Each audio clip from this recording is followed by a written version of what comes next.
ఎవరికి నచ్చినట్టు వాళ్ళు వివాహాలు చేసుకుంటూ అక్రమ సంబంధాలు పెట్టుకుంటూ అక్రమంగా జీవిస్తున్నారు. అది ఇప్పుడు కూడా జరిగింది. ఆ నామజనంలో ఏదైతే జరిగిందో అది ఇప్పుడు కూడా జరిగింది.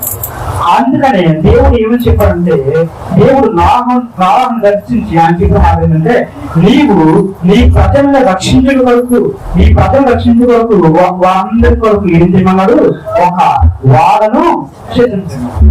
అయితే ఈ సమయంలో కూడా మనం చేసిన ఏంటంటే ఒక వాడను మనము అందుకని తల్లిదండ్రులు నాకు ఒక శాస్త్రం చెప్పినప్పుడు మనం అందరం ఏమైనా చెప్పారంటే సంఘం, ఒక కుటుంబం అని చెప్పారు.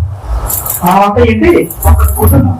రావాడు ఆ కుటుంబాన్ని రక్షించుకున్నట్లుగా ఏ విధంగా వాడను సిద్ధపరిచాడో అదే విధంగా మన కుటుంబాన్ని మనం రక్షించడం వరకు ఒక వాడని సిద్ధపరచుకోవాలి. ఈ సమయంలో మీ యొక్క అంతకాలంలో ఏంటంటే ఒక వాడను సిద్ధపరచుకోవాలి. ఆ వాడేంటి తెలుసా? ఆ వాడ చెరలో ఉన్న ఆత్మలు, చెరలో ఉన్న ఆత్మలన్నింటినీ దగ్గరికి చేర్చి ఒక సంఘంలో స్థాపించారు. ఒక సంఘంలో వాటన్నిటిని మనం చేర్చారు.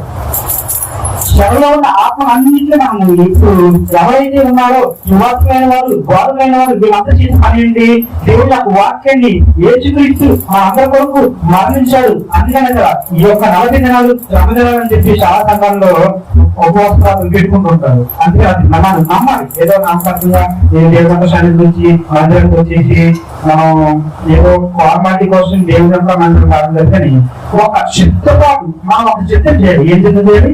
వాడని చిత్తం.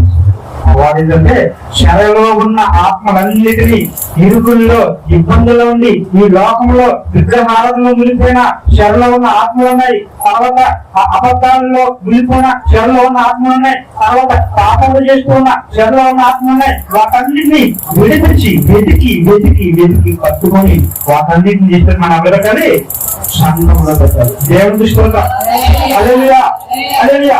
ఎప్పుడైతే మనము సంఘంలో పెట్టడానికి సిద్ధపడి ఉంటామో ఆ సమయంలో దేవుడు అందరినీ ఆయన యొక్క రాజ్యానికి వార్తలు చేయడానికి ఆసక్తి చూపిస్తుంటాడు. అందుకనే ఇంకో మాట ఏంటంటే